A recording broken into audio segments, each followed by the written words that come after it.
오늘 우리는 성경에서 사도 바울의 회심 장면을 다시 한번 만나게 됩니다. 바울은 자신이 어떻게 예수님을 만났는지, 어떻게 주를 만나 거룩한 사람으로 거듭났는지 그는 증언하고 있습니다. 사도행전에서 3번 등장하는데 오늘이 그 마지막 등장입니다. 바울은 전도할 때마다 이 이야기를 반복했습니다. 그는 어떤 상황에서 주님을 증거할 기회가 있을 때면 그는 자신의 이야기를 빼놓지 않았습니다. 모든 전도는 이와 같습니다. 내가 만난 예수를 말하는 것입니다. 자, 오늘 본문의 배경은 이와 같습니다. 새롭게 총독으로 부임한 베스도는 지금 큰 숙제를 떠안고 있습니다. 그것은 사도 바울에 대한 고발 사건 때문이었습니다. 로마 시민권자인 바울이 로마의 황제에게 상소했으니 그를 로마로 보내어야 했습니다. 문제는 그와 함께 보낼 공문서에 그의 죄를 기록할 것이 없다는 것입니다. 자, 그런데 마침 아그리빠 왕과 그의 누이 동생 버니게가 그의 총독 취임을 축하하기 위하여 가이사랴 총독부를 방문했습니다. 베스도 총독은 이 기회를 놓치지 않고 그들에게 도움을 청했습니다. 자, 그리하여 다시 한번 재판이 열리게 되었습니다. 바울이 다시 법정으로 이끌려 나오게 되었습니다. 총독과 왕과 천부장과 대신들이 법정에 자리하고 있습니다. 바울은 그 한가운데 불려 나왔습니다. 총독 베스도는 오늘의 재판이 일어난 경위를 간단히 설명합니다. 그리고 곧 아그리빠 왕이 바울을 향해 말했습니다. 너를 위해 말하기를 허락하노라. 자, 그리고 바울의 증언이 시작됩니다. 한 번은 내가 이런 일로 대제사장의 권한을 위임받아 다메섹으로 달려가고 있었습니다. 시각은 정오의 시간이었습니다. 그런데 그 순간 정오의 태양보다 더 밝은 빛이 우리를 둘러 비추었습니다. 우리는 땅에 엎드러졌습니다. 그 순간 내게 말씀하시는 음성을 들었습니다. 그것은 히브리어로 나를 향해 부르시는 말씀이었습니다. 사울아, 사울아, 네가 어찌하여 나를 핍박하느냐? 가시채를 뒷발질하면 너만 아플 뿐이니라 하는 음성이 들려왔습니다. 이 장면에서 예수님은 교회를 핍박하는 바울을 향해 가시채를 뒷발질하기가 네게 고생이라 라고 말씀하십니다. 자, 이 가시채란 긴 막대에 가시가 달린 목동의 도구를 말합니다. 그 끝에는 쇠 조각이 붙거나 뼈 조각이 붙어 있습니다. 이 가시채는 소를 몰고 갈 때 사용되는 것입니다. 소가 잘못된 방향으로 가면 이 가시채로 찰싹 때립니다. 그러면 소가 바른 방향을 잡게 됩니다. 그런데 고집이 세고 어리석은 황소는 그 가시채를 향하여 뒷발질을 합니다. 그러면 어떻게 되겠습니까? 그러면 그럴수록 소는 더욱 심하게 다치게 되고 그의 상처는 깊어질 뿐입니다. 주님은 이 사울이 어리석은 소처럼 가시채를 뒷발질하고 있다고 말씀하고 있습니다. 그 하나님의 뜻을 거역하고 있다는 것입니다. 그는 하나님의 뜻을 따른다고 생각하지만 실제로는 하나님의 뜻을 어기고 있는 중입니다. 사울은 예수님께서 나타나서 그에게 말씀하실 때 그는 엄청난 충격에 사로잡혔습니다. 왜 아니겠습니까? 부활하신 예수님께서 그에게 나타나셨습니다. 그리고 그에게 말씀하십니다. 그를 향해 히브리어로 말씀하시고 있습니다. 아마 한국 사람이었다면 바울이 주님께서 한국어로 말씀을 하셨을 것입니다. 그의 수준에 맞추어서, 그의 눈높이에 맞추어서 그에게 말씀하십니다. 그 음성은 부드러웠습니다. 예수님은 그에게 네가 나에게 해를 입히는구나 말씀하지 않으시고, 네가 스스로 상처를 입는구나 말씀을 하십니다. 그분은 내게 고생이니라 말씀하지 않으시고 네게 고생이라 말씀하시고 있습니다. 지금도 그렇지만은 이스라엘 많은 땅은 광야입니다. 그곳을 대낮 정오에 여행하는 사람은 많지 않습니다. 정오에 여행하는 일은 거의 없습니다. 주로 아침이나 저녁에 여행을 합니다. 너무나 낮에는 뜨겁기 때문입니다. 그런데 이 시간이 정오입니다. 정오의 시각에 이 사울은 달려가고 있습니다. 그 먼 길을, 그 사막의 길을 대낮에 달려가고 있습니다. 그때 그의 그 심령도 메마르고 강팍한 사막의 길과 같았을 것입니다. 그 고생하는 것이 마치 가시채로 뒷발질하는 것과 같습니다. 여러분, 오늘 이 아침에 우리 자신을 돌아볼 수 있기를 바랍니다.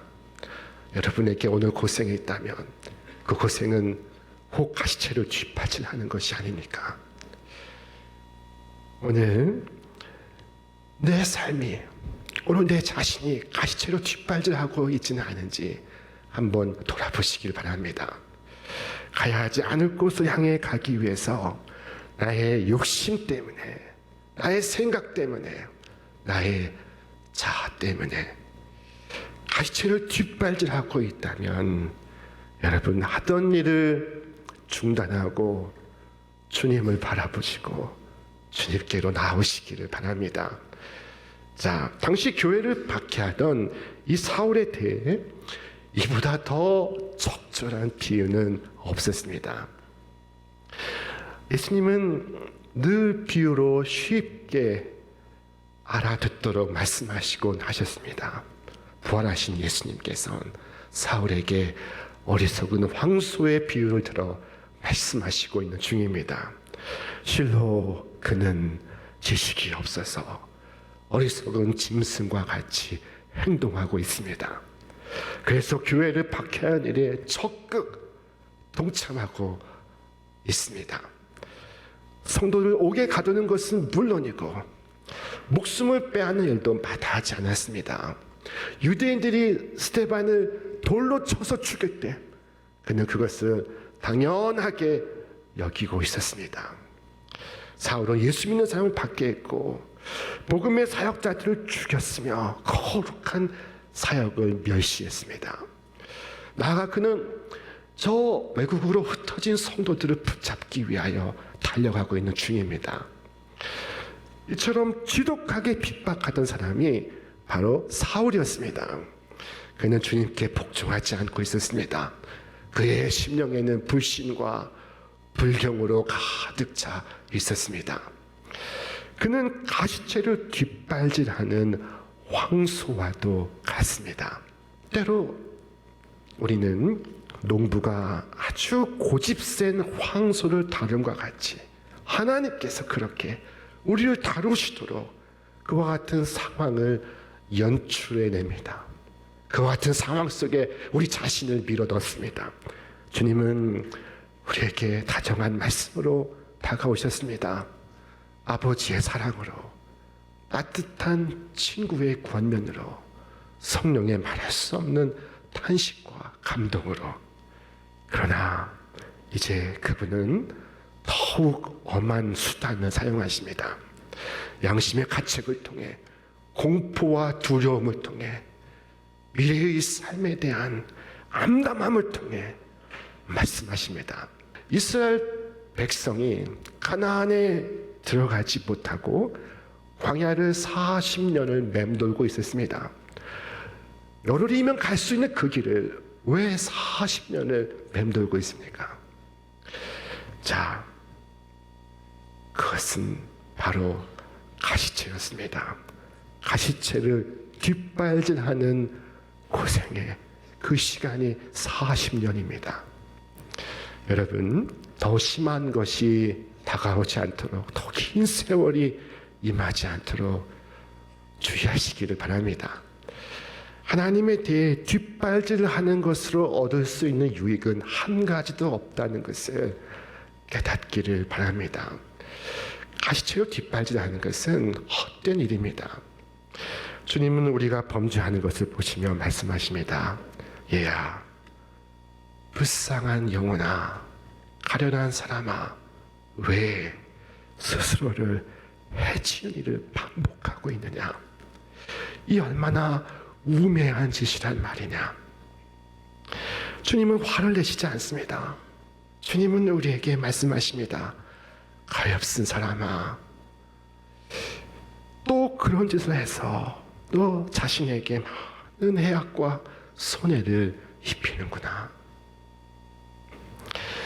이 가시치를 뒷발질하는 것은 헛된 일일 뿐 아니라 어리석은 일입니다.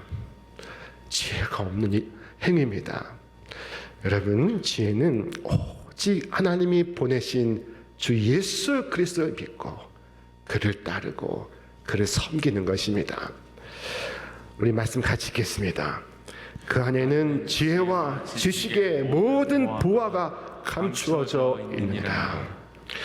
우리는 그 주님을 믿고 그 주님을 따라가야 합니다.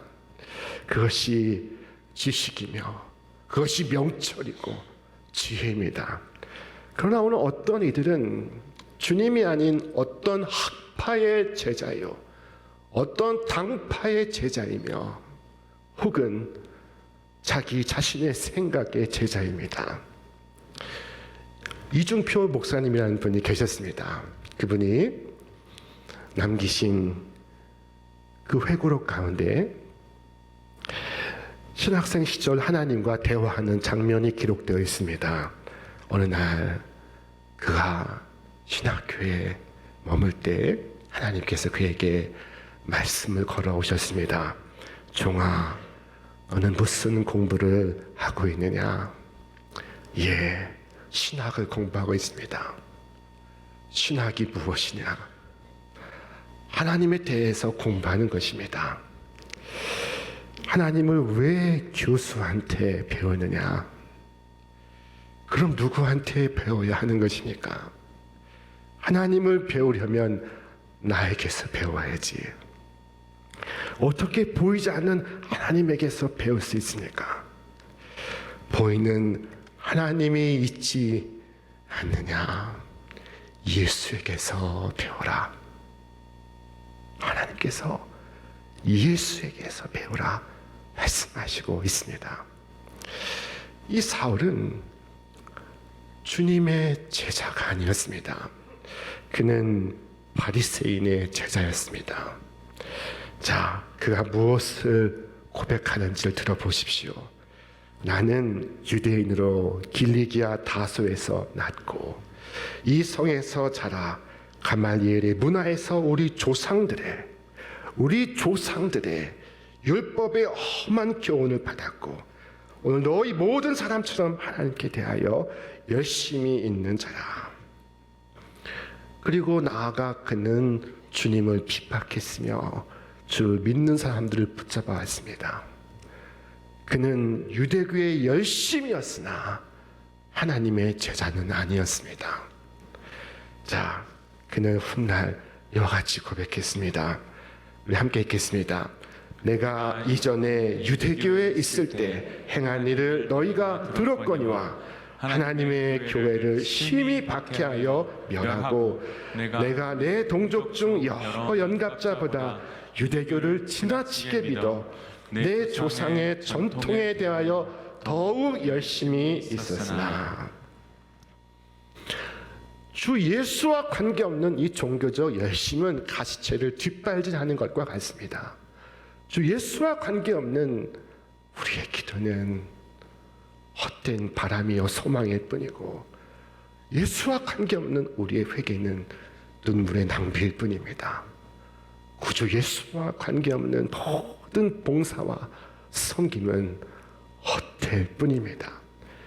자, 여러분 참 지혜를 얻으시기를 바랍니다. 참 지혜는 하나님께서 보내신 주 예수 그리스도를 아는 것이며 그분을 섬기는 것이고 그분을 본받는 것이며 그분을 따르는 것입니다.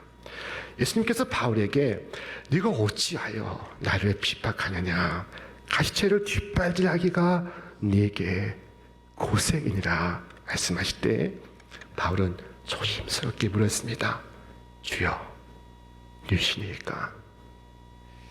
주님은 그에게 나는 내가 핍박하는 예수라 하셨습니다. 그때 그 순간 바울 엄청난 충격에 사로잡혔습니다. 십자가에 죽으시고 부활하신 예수께서 그에게 나타나셨습니다. 죽으신 줄로만 알았는데 부활하셨습니다. 그리고 내 앞에 나타나셔서 사울아 사울아 나를 부르시고 계십니다. 자신이 그토록 부정해왔던 그토록 거부해왔던 나사렛 예수 그리스도가 하나님의 보내신 메시아라는 사실 앞에 그는 말을 잃었습니다. 더욱 충격적인 것은 그가 그 예수 그리스도를 박해하여 왔다는 것입니다. 예수님께서 말씀하십니다. 어찌하여 나를 핍박하느냐. 여러분 이 말씀을 깊이 생각하시기 바랍니다. 바울은 말할 수 있습니다. 주님, 나는 교회를 핍박했습니다. 나는 목자들을 핍박했습니다. 성도들을 핍박했습니다. 그러나 나는 주 예수님을 핍박하지 않았습니다. 여러분, 주님께서 사랑하는 12 제자를 파송하실 때 말씀하셨습니다. 너희가 가서 내 이름으로 복음을 전할 때 너희를 영접하는 것은 곧 나를 영접하는 것이요 나를 보내신 이를 영접하는 것이니라. 너희가 가서 복음을 전할 때 너희를 핍박하는 것은 곧 나를 핍박하는 것이니라. 예수님은 당신의 이름으로 겪는 제자들의 고통을 당신의 고통으로 인식하시고 있습니다. 바울은 부활하신 주님을 만났습니다. 그리고 충격에 빠졌습니다. 말을 잃은 그에게 주님께서는 말씀하셨습니다. 우리 함께 읽겠습니다. 일어나 너의 발로 서라.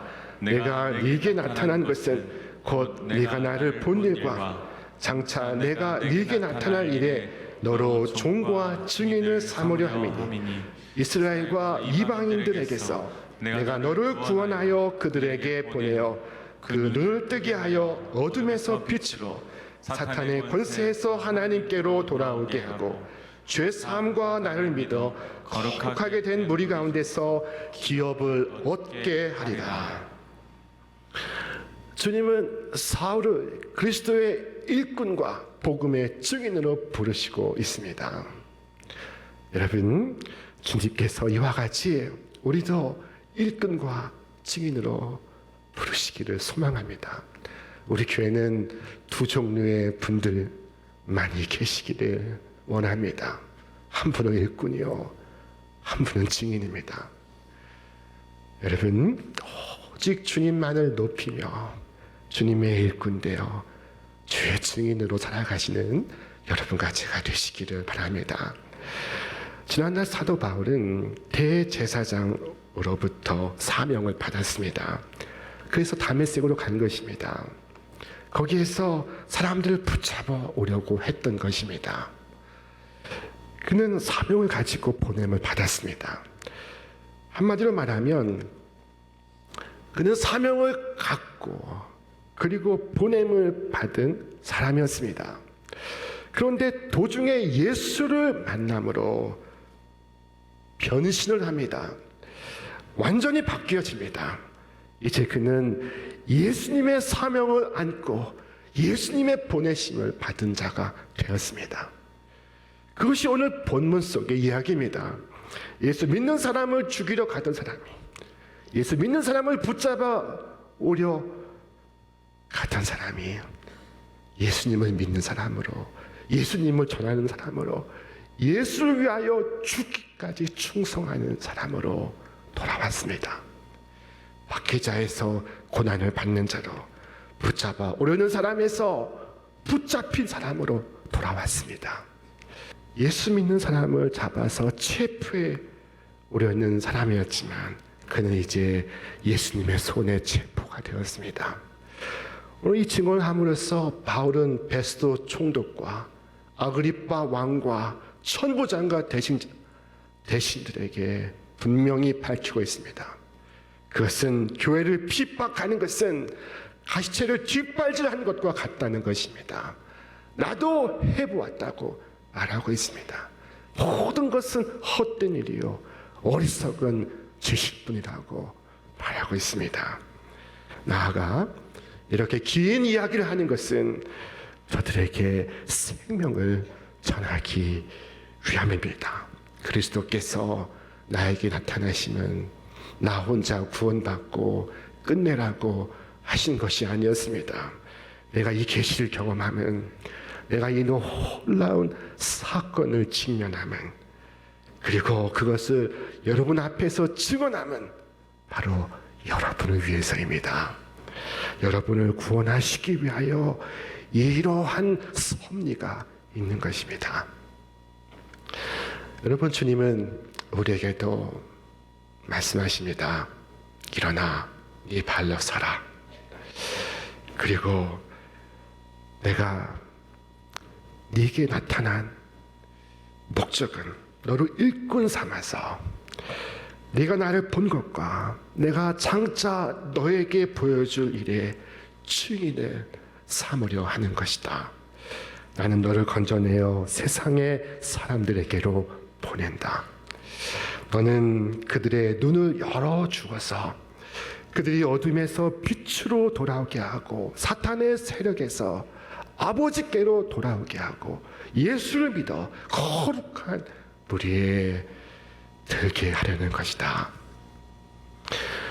사울을 일으켜 하나님의 일꾼으로 증인으로 세우신 주님께서 오늘 우리 모두를 일으켜 세워 주의 일꾼과 증인 삼으시기를 축원합니다. 예수님 모든 믿는 자에게 복음을 전파라는 명령을 주셨습니다. 오늘 내가 구원받으면 나 혼자 구원받는 것에 그치는 것이 아니라 이 구원의 복음을 곳곳에 가정에 일터에 널리 전하고 알리고 증거하라는 것임을 기억하시기 바랍니다. 이 귀한 일에 전심전력하시는 이 계절에 여러분과 제가 되시기를 주님의 이름으로 축원합니다. 축원합니다.